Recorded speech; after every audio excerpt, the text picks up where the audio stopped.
18/4/2021 காலை முரளி. ஓம் சாந்தி. அவ்யக்த பாப்தாதா. ரெவைஸ் 14/12/1987. சங்கம யுகத்தின் பிராமண வாழ்க்கையின் 3 சிறப்பு அம்சங்கள். இன்று பாப்தாதா தனது அனைத்து எப்பொழுதும் துணையாக இருக்கக்கூடிய, சதா உதவியாளராக இருக்கக்கூடிய, சேவைக்கு துணையாக இருந்து சேவை செய்யக்கூடிய, மேலும் கூடவே இருக்கக்கூடிய சிரேஷ்ட குழந்தைகளை பார்த்து புன்முறுவல் செய்து கொண்டிருக்கிறார். துணையாக இருக்கக்கூடியவர் என்றாலே எளிதாக இயல்பான யோகி ஆத்மாக்களாக இருப்பார்.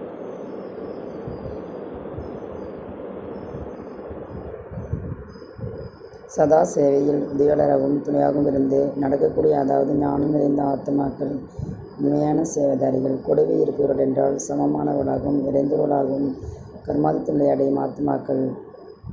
பாப்தாதா அனைத்து குழந்தைகளிடத்தில் இந்த 3 விஷயங்கள் சிறப்பு அம்சங்களை பார்த்து கொண்டிருக்கிறார்.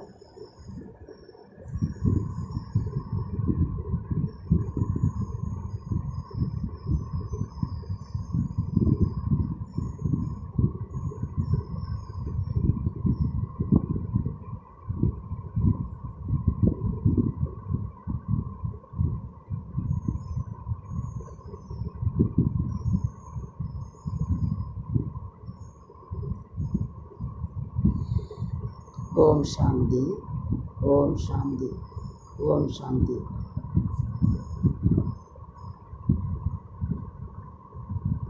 பாப்தாதா அனைத்து குழந்தைகளிடத்தில் இந்த 3 விஷயங்களின் சிறப்பு அம்சங்களை பார்த்து கொண்டிருக்கிறார்.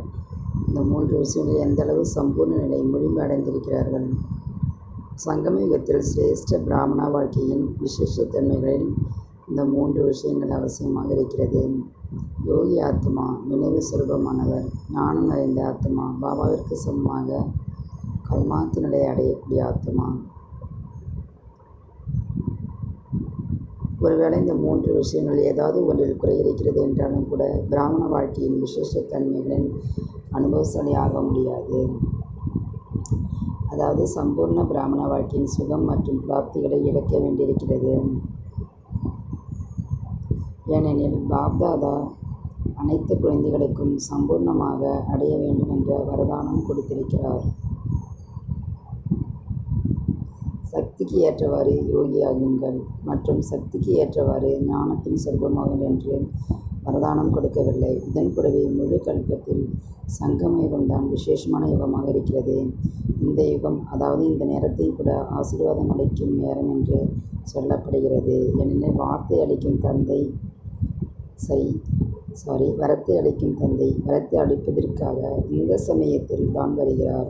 வரத்தை அளிக்கும் வள்ளல் வருவதன் காரணத்தினால் நேரம் கூட வரம் நிறைந்ததாக ஆகிவிட்டது. இந்த நேரம் கூட வரம் கொடுக்கக்கூடிய நேரம் அப்படிங்கிறார் பாபா. இந்த நேரத்திற்கான வரதானம் இதுவே. அனைத்து பிராப்திகளிலும் முழுமையானவர் ஆவதற்கான காலம். இந்த நேரம் அனைத்து பிராப்திகளிலும் முழுமையாவதற்கான காலமாகவும் இருக்கிறது. நிறைவான மனநிலை அடைவதற்காகவும் கூட ஆசீர்வாதம் அளிக்கும் நேரமாக இருக்கிறது. மேலும் முழு கல்பமும் செயலுக்கு தகுந்தபடி வெகுமதி பலனை அடைகிறார்கள். அல்லது எப்படி செயலோ அதற்கு பலன் தானாகவே கிடைக்கிறது. ஆனால் இந்த வரமளிக்கும் நேரத்தில் ஒரு அடி உங்களின் செயலுக்கு மேலும் பல மடங்கு பாபாவின் உதவி எளிதாகவே கிடைக்கிறது. சத்தியத்தில் ஒன்றுக்கு பல மடங்கு பலன் கிடைப்பதில்லை. ஆனால் இப்பொழுது கிடைத்துள்ள பலன்களை அனுபவம் செய்வதற்கான அதிகாரம் ஆகிறீர்கள். மற்ற யுகங்களில் சேமித்து வைத்துள்ள பலன்களின் கணக்கு குறைந்து கொண்டே மட்டும்தான் வருகிறது. கலைகள் குறைகிறது. ஒரு யுகம் முடிந்த பிறகு கலைகள் கூட 16 கலையிலிருந்து 14 கலையாக ஆகிவிடுகிறது அல்லவா? ஆனால் எந்த சமயத்தில் 16 கலைகளும் முழுமையானவர்களாக ஆகிறீர்கள். அதை அடைவதற்கான நேரம் இந்த சங்கம் யுகம்தான் இருக்கிறது. இந்த சமயத்தில் பாபா திறந்த உள்ளத்தோடு அனைத்து பொக்கிஷங்களின் கிடங்கு சுரங்கம் வரமாக ஆசையின் ரூபத்தில், மேலும் படிப்பிற்கு பலனளிக்கும் ரூபத்தில் 3 விதமான உறவின் மூலம் 3 விதமாக விசேஷமாக திறந்த பொக்கிஷமாக நிறைவான அல்ல குறையாத பொக்கிஷமாக குழந்தைகளுக்கு முன்பாக வைக்கிறார். கணக்கில்லாமல் ஒன்றுக்கு பல மடங்கு வரவு வைக்கிறார். முயற்சிக்கு தகுந்த பலன் கிடைத்தது என்று சொல்வதில்லை. ஆனால் கருணை மனவுடையராகி வள்ளலாகி விதியை உருவாக்குவராகி அனைத்து சம்பந்தங்களிலும் சுயம் அவரே ஒவ்வொரு வினாடியும் உதவியாளராகிறார். ஒரு வினாடியின் தைரியம் மற்றும் பல வருட கடின உழைப்பிற்கு உதவியின் ரூபத்தில் எப்பொழுதும் உதவியாளராக இருக்கிறார். ஏனெனில் பல பிறவிகளாக அலைந்து திரைந்து பலமில்லாத ஆத்மாக்களாக இருக்கிறார்கள், களைப்படைந்திருக்கிறார்கள் என்பதை தெரிந்திருக்கின்றார். அனைத்து விதமான சுமைகளையும் என்னிடம் கொடுங்கள் என்று அவரே முன்வருகிறார். சுமைகளை ஏற்பதற்காக முன்வருகிறார். பாக்கியத்தை அளிக்கும் வள்ளலாகி ஞானம் நிறைந்தவராக மாற்றுகிறார்.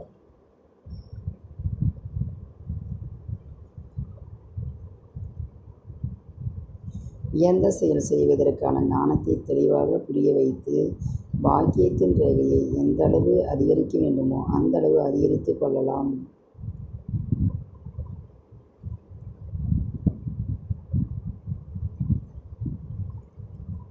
என்று அதற்கான பேனாவையும் உங்களிடம் தருகிறார். அனைத்து பொக்கிஷங்களின் சாவி உங்களுடைய கைகளில் கொடுத்திருக்கிறார். மேலும் சாவி கூட மிகவும் எளிதாக இருக்கிறது. மேலும் மாயின் புயல் வருகிறது என்றாலும் கூட குடநிழலாக இருந்து பாதுகாப்பாகவும் வகிக்கிறார். எங்கு குடநிழல் இருக்கிறதோ அங்கு புயல் வந்து என்ன செய்யும்? சேவதாரியாகவும் இருக்கிறார். ஆனால் கூடவே புத்தி நிறைந்தவர்களுக்கெல்லாம் புத்தியாக இருந்து ஆத்மாக்களுக்கு புரிய வைக்கவும் செய்கிறார், டச் செய்கிறார். இதன் மூலம் குழந்தைகளுக்கு பெயரும் கிடைக்கிறது. பாபா எளிதாக காரியத்தை செய்து விடுகிறார். அந்த அளவு நேசத்துடனும் அன்புடனும் செல்ல குழந்தைகளாகவும் மாற்றி வளர்க்கிறார். அது எப்பொழுதும் பலரை ஊஞ்சலில் ஊஞ்சலாட்டுகிறது. பாதங்கள் கீழே வைக்கப்படுவதில்லை. சில சமயம் குஷி என்ற ஊஞ்சலில், சில சமயம் சுகம் என்ற ஊஞ்சலில், சில நேரங்களில் பாபாவின் மடி என்ற ஊஞ்சலில், ஆனந்தம், அன்பு, அமைதி என்ற ஊஞ்சலில் ஊஞ்சலாட்டி கொண்டே இருக்கிறார். ஊஞ்சலாட்டுவது என்றாலே மகிழ்ச்சியில் மூழ்குவது. இந்த அனைத்து பிராப்திகளும் இந்த வரமளிக்கும் நேரத்தின் சிறப்பு அம்சமாகும். இந்த சமயம் வரமளிப்பவரை படைப்பவராக இருக்கும் காரணத்தினால், பாபா மற்ற அனைத்து சம்பந்தங்களிலும் இருக்கும் காரணத்தினால் தந்தை கருணை உள்ளம் கொண்டவராக இருக்கிறார்.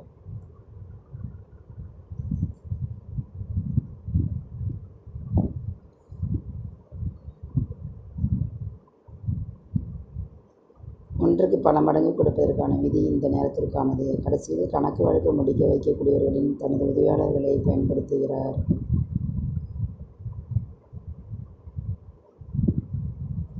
உதவியாளர்கள் யார் என்று தெரிந்திருக்கிறீர்கள் அல்லவா? பிறகு இந்த ஒன்றுக்கு பல மடங்கு என்ற கணக்கு சலுகை முடிந்துவிடும். இப்பொழுது கருணை உள்ளவராக இருக்கிறார். பிறகு கணக்கு வழக்கு ஆரம்பமாகும். இந்த நேரம் மன்னிப்பு கூட கிடைத்து விடுகிறது.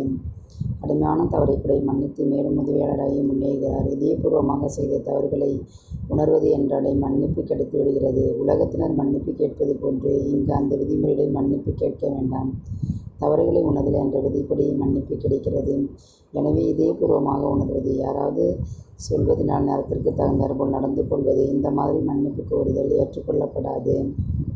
பல குழந்தைகள் தந்திரமாகவும் இருக்கிறார்கள். சூழ்நிலையை பார்த்து சொல்கிறார்கள், இப்பொழுது உணர்ந்துவிடவும் மன்னிப்பு கேட்டுவிடவும், பிறகு பார்த்து கொள்ளலாம். ஆனால் பாபா கூட ஞானம் நிறைந்தவராக இருக்கிறார், தெரிந்திருக்கிறார். பிறகு புன்னகைத்து கொண்டே கண்டு கொள்ளாமல் விட்டுவிடுகிறார். ஆனால் மன்னிப்பு கேட்பதை ஏற்றுக்கொள்வதில்லை. விதி இல்லாமல் முறை தவறி வெற்றி கிடைக்காது அல்லவா? விதி என்பது ஒரு அடியாக இருக்கிறது, மேலும் வெற்றி என்பது பல மடங்கு கிடைக்கிறது. ஆனால் ஒரு அடி என்கிற விதி நியமம் யதார்த்தமானது அல்லவா? எனவே இந்த நேரத்தின் விசேஷத்தன்மை எந்த அளவு இருக்கிறது, வரமளிக்கும் சமயம் எப்படி இருக்கிறது என்பதை பாபா விளக்கமாக கூறினார். வரமளிக்கும் நேரத்திலும் கூட ஆசீர்வாதங்கள் பெறவில்லை என்றால் பிறகு எப்பொழுது பெறுவீர்கள்? நேரம் முடிந்துவிடும். மேலும் சமயத்திற்கு தகுந்தாற்போல் இந்த நேரத்தின் சிறப்பு அம்சங்கள் கூட அனைத்தும் முடிந்துவிடும். அவர்கள் என்ன செய்ய வேண்டுமோ அதை பெற வேண்டும், என்ன ஆக வேண்டுமோ அதை இப்பொழுது ஆசீர்வாதங்கள் பெறும் ரூபத்தில் பாபாவின் உதவியாளராகி சமயத்தில் செய்துவிடுங்கள், அமைத்து கொள்ளுங்கள். பிறகு இந்த வைரமான வாய்ப்பு கிடைக்காது. நேரத்தின் சிறப்பு அம்சங்களை கேட்டீர்கள். சமயத்தின் விசேஷத்தன்மையின் ஆதாரத்தில் பிராமண வாழ்க்கையின் 3 சிறப்பு அம்சங்களை கூறினார். இந்த 3லும் முழுமையானவராகுங்கள். உங்கள் அனைவரின் விசேஷமான ஸ்லோகன் கூட இதுதான்.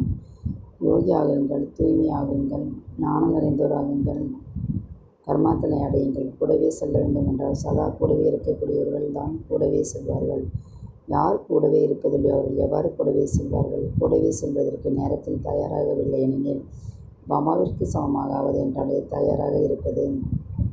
சமமாக இருப்பதுதான் கையோடு கை கோர்த்திருப்பது மற்றும் கூடவே துணை இருப்பது. சமமாக இல்லை என்றால் என்ன ஆகும்? முன்னும் பின்னும் பார்த்து கொண்டே இருந்தால் இவர்களை துணைவர் என்று சொல்ல முடியாது. துணை என்றால் கூடவே செல்ல வேண்டும். நெடுங்காலமாக துணையாக இருப்பது, துணையாகி உதவி செய்வது. இந்த நெடுங்காலத்தின் சமஸ்காரம் தான் துணையாக இருந்து கூடவே சேர்ந்து போவதாகும். இப்பொழுது கூட கூடவே இல்லை என்றால் இதிலிருந்து தொலைவில் இருப்பது நிரூபணமாகிறது. எனவே தொலைவாக இருப்பதின் சமஸ்காரம் கூடவே செல்லும். சமயம் கூட காலதாமதமாவது போன்று அனுபவமாகும்.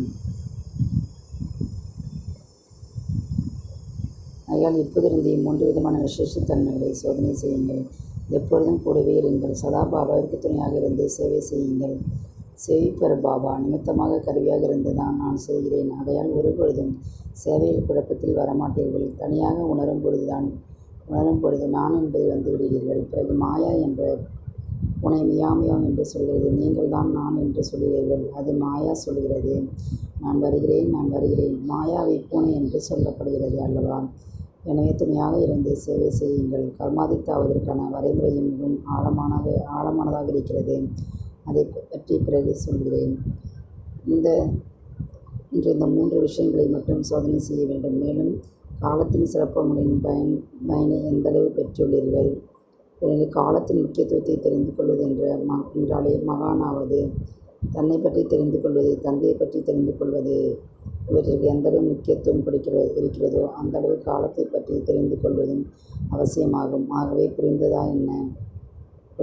என்ன செய்ய வேண்டும்? பாப்தாதா அமர்ந்து முடிவுகளை சொல்லட்டுமா? இதற்கு முன்பாக தன்னுடைய ரிசல்ட் முடிவுகளை தாமே வெளியிடுங்கள். ஏனெனில் பாப்தாதா முடிவுகளை அறிவித்து விட்டால் முடிவுகளை கேட்டுவிட்டு இப்பொழுது முடிவாகிவிட்டது. இப்பொழுது என்ன செய்யலாம்? இப்பொழுது எப்படி இருக்கிறோனோ என்னவாக இருக்கிறோம் அது போதும் என்று யோசிப்பீர்கள். ஆகையால் பாப்தாதா என்று சோதனை செய்யுங்கள். இதை சோதனை செய்யுங்கள் என்று மீண்டும் சொல்கிறார். பாபா மறைமுகமாக முடிவுகளை சொல்லிக் கொண்டிருக்கிறார். ஏனெனில் முடிவுகளை சொல்லப்படும் மற்ற கால அவகாசமும் கொடுக்கப்படும் என்று முன்னதாகவே சொல்லியிருக்கிறார். சில சமயம் 6 மாதங்கள், சில சமயம் 1 வருடம் என்று கொடுக்கப்படுகிறது. பிறகு 6 மாதம் அவகாசம் முடிந்துவிட்டது, ஒன்றுமே சொல்லவில்லை என்று பலர் நினைக்கிறார்கள். ஆனால் இப்போது மீண்டும் சிறிது காலம் கருணையுள்ள வரமளிக்க வேண்டியிருக்கிறது என்று சொல்லப்பட்டிருக்கிறது அல்லவா? இப்பொழுது சித்திரகுப்தன் மறைமுகமாக இருக்கிறார், பின்பு வெளிப்படுவார். ஆனாலும் கூட மீண்டும் பாபாவிற்கு இரக்கம் வருகிறது. மேலும் 1 வருடம் அவகாசம் கொடுத்து விடலாம். ஏனென்றால் குழந்தைகள் அல்லவா? பாபா நினைத்தால் என்ன செய்ய முடியாது? அனைவரையும் பற்றியும் ஒவ்வொரு விஷயங்களை அறிவிக்க முடியும். பலர் கள்ளங்கபடமற்ற அப்பாவி என்று புரிந்து கொள்கிறார்கள் அல்லவா? ஆனாலும் பல குழந்தைகள் எப்பொழுதும் கூட பாபாவை ஏமாளியாக ஆக்குகிறார்கள். கள்ளங்கபடமற்றவர்தான், ஆனாலும் மகா காலனாகவும் காலனுக்கெல்லாம் காலனாக இருக்கிறார். இப்பொழுது அந்த ரூபத்தை குழந்தைகளுக்கு முன்னால் காட்டுவதில்லை. இல்லை என்றால் பாபாவிற்கு முன்னால் நிற்க முடியாது. ஆகையால் அனைத்தும் தெரிந்து கூட கள்ளங்கபடமற்றவராகவும் எதுவும் தெரியாதவராகவும் இருந்து விடுகிறார். இருப்பினும் யாருக்காக? குழந்தைகளை முழுமையாக்குவதற்காக. புரிந்ததா? பாப்தாதா இந்த அனைத்து காட்சிகளையும் பார்த்து புன்னகைக்கிறார். என்னவெல்லாம் விளையாட்டு காட்டுகிறார்கள் அனைத்தையும் பார்க்கிறார். ஆகையால் பிராமண வாழ்க்கையின் சிறப்பு அம்சங்களை தன்னிடத்தில் சோதனை செய்யுங்கள். மேலும் தன்னை நிரப்பியவராகுங்கள். நல்லது. நாலா பக்கமுள்ள அனைத்து நினைவு சுரூபமான ஆத்மா, ஞான நிறைந்த ஆத்மா, பாபாவிற்கு சமமாக கர்மாத்தினை அடையக்கூடிய சிரேஷ்ட ஆத்மாக்களுக்கு சதா தன்னை அறிந்து நேரத்தின் முக்கியத்துவத்தை தெரிந்து கொள்ள மகான்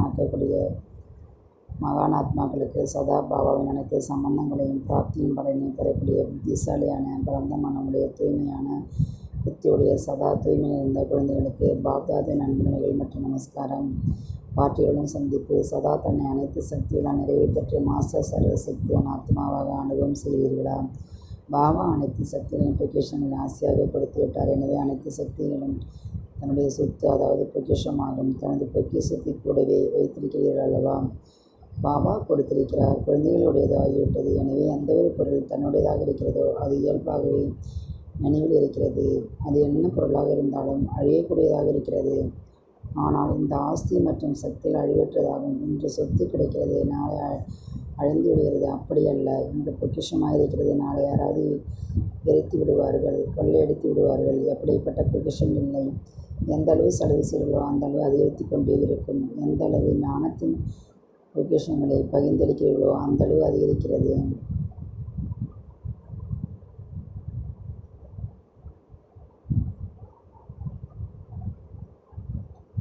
எந்தளவு செயல்களோ அந்தளவு அதிகரித்து கொண்டே இருக்கும். எந்தளவு ஞானத்தின் பொக்கிஷங்களை பகிர்ந்து அளிக்கிறீர்களோ அந்தளவு அதிகரிக்கிறது. அனைத்தும் சாதனங்களோட தானாகவே கிடைத்து விடுகிறது.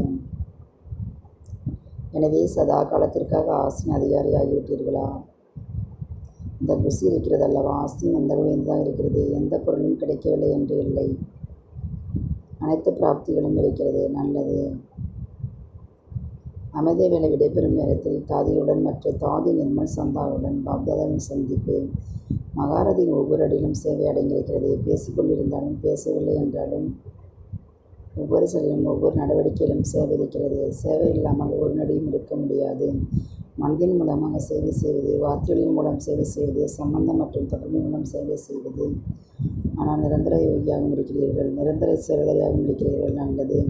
யார் மதுமனில் பொக்கிஷத்தை சேமித்துள்ளீர்கள் அதை அனைவருக்கும் பகிர்ந்தளிப்பதற்காக செல்கிறீர்கள். மகாரதியின் இருப்பிடத்தில் இருந்தாலும் கூட பல ஆத்மாக்களுக்கு ஸ்தூல ஆதரவு கிடைக்கிறது.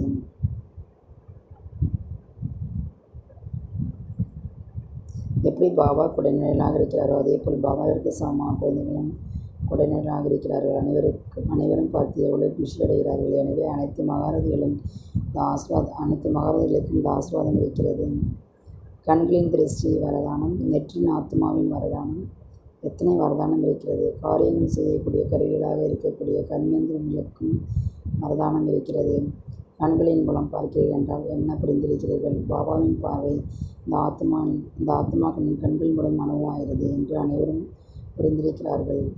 அது கண்களுக்கு உண்டான ஆசீர்வாதமாகிவிட்டது. இந்த வாய் வரதானமாக இருக்கிறது. இந்த முகம் வரதானமாக இருக்கிறது. ஒவ்வொரு அடிக்கும் வரதானமாக இருக்கிறது. எத்தனை ஆசீர்வாதங்கள் எண்ணிவிட்டீர்களா? மற்றவர்களுக்கும் ஆசீர்வாதம் அளிக்கிறீர்கள். ஆனால் உங்களுக்கு தொடக்கத்திலிருந்து ஆசீர்வாதம் கிடைத்து கொண்டே இருக்கிறது. நாம் எடுத்து வைக்கும் ஒவ்வொரு அடியிலும் ஆசீர்வாதம் நிரம்பியிருக்கிறது. லட்சுமியை காட்டுகிறார் அல்லவா?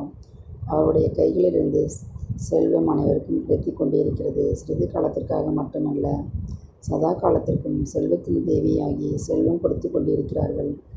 எனவே இது யாருடைய சித்திரமாக இருக்கிறது.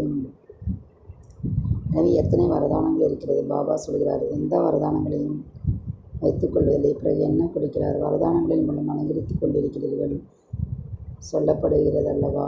கையை சுழற்றினால் ஆசீர்வாதம் கிடைத்து விடுகிறது. எனவே பாபா சமமானராக என்ற வரதானம் கொடுத்து விட்டார். இதனால் அனைத்து வரதானம் கிடைத்து விடுகிறது. பாபா அபியுக்தமானுடன் அனைவருக்கும் சமானவராக என்ற ஆசீர்வாதம் கொடுத்து விட்டார் அல்லவா? முன்னால் இருப்பவர்களுக்கு மட்டுமல்ல அனைவருக்கும் கொடுக்கிறார். சூட்சும ரூபத்தில் அனைவருக்கும் மகாவீரராகிய பாபாவிற்கு முன்னால் இருந்தால் வரதானம் கிடைத்து விடுகிறது. நல்லது. உங்களுடன் கூடவே மற்ற அனைவருக்கும் ஆசீர்வாதம் கூடுதலான மருந்தாகவே இருக்கிறது.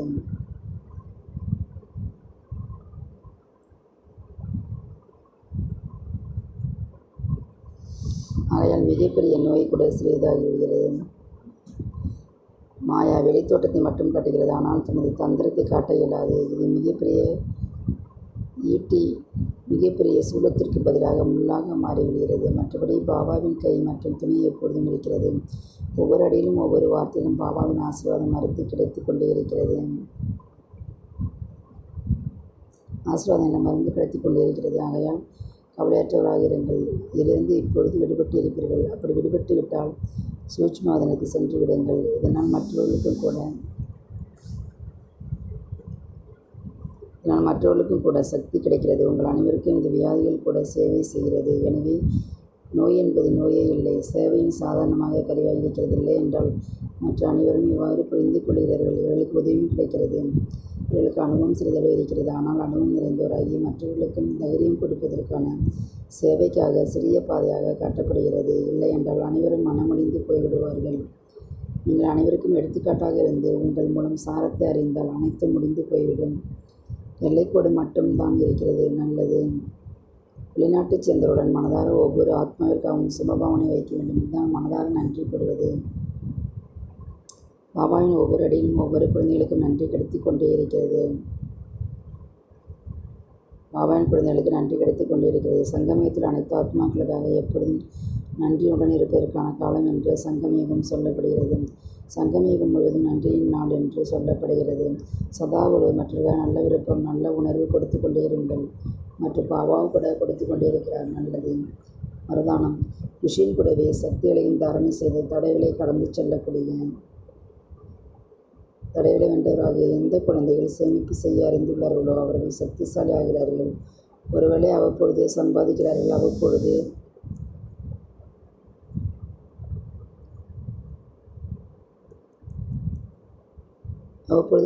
அவ்வப்பொழுது பகிர்ந்தளிக்கிறார்கள். தன்னிடத்தில் சேமித்துக் கொள்ளவில்லை என்றால் சக்திகளும் இருக்காது. பகிர்ந்தளிப்பதனாலோ அல்லது தானம் கொடுப்பதனால் மட்டும் ருஷி ஏற்படுகிறது. ருஷியின் கூடவே சக்திகளும் இருந்தால் எளிதாக தடைகளை கடந்து தடைகளை வென்றவராகிவிடலாம். பிறகு எந்த ஒரு தடையும் தந்தையிடம் ஈடுபாட்டிலே லயித்திருப்பதை தொல்லை செய்வதில்லை. ஆகையால் முகத்தின் மூலம் ருஷியின் துடிப்பு ஏற்படுகிறது. அப்போது சக்திகளின் துடிப்பும் தென்படும்.